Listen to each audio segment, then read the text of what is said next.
नमस्कार प्रणाम हम राघवेंद्र स्वागत बाटे आप सबके इन खबर के भोजपुरी चैनल पे।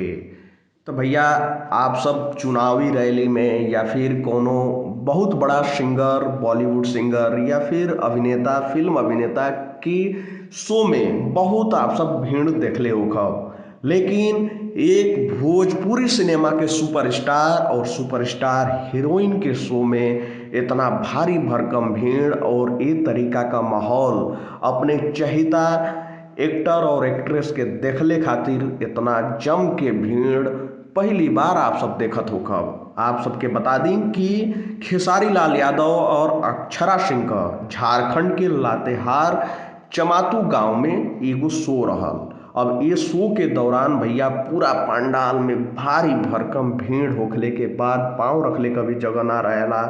जगह ना मिलने के बाद लोग मोबाइल टावर पे सैकड़ों लोग मोबाइल टावर पे फोन का फ्लैश लाइट जला के चढ़ जाला और बैठ के ओइजा से शो देखेला। अगल बगल के पेड़ पे लोग चढ़ जाला, जहां जगह मिलेला ओइजा लोग चढ़ के बैठ के इस शो देखे लागेला। यहाँ तक कि ये बांस से जोन पंडाल लागल रहेला ओकरे ऊपर भी लोग बैठ जाला। भीड़ इतना बढ़ जाले कि खेसारी लाल और अक्षरा सिंह के शो 2 घंटा में ही छोड़ के जाए के पड़ेला। लगातार खेसारी लाल यादव मांग करत रहे ने कि वो लोग टावर से उतर जाओ, जान का खतरा बाटे।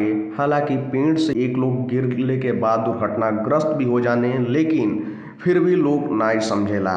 तो भैया ई भोजपुरी सुपरस्टार के देखले खातिर, अपने पसंदीदा स्टार के देखले खातिर लोग कई प्यार बाटे, लेकिन लोग के भी समझे के चाही कि अपने जान के जोखिम में डाल के ये तरीका का व्यवहार ना करे के चाही। आप सब भी ये फोटो के माध्यम से देख सकेनी कि कैसे लोग टावर के ऊपर चढ़ के खेसारी लाल यादव और अक्षरा सिंह का शो देख रहल बाटे लोग। नमस्कार।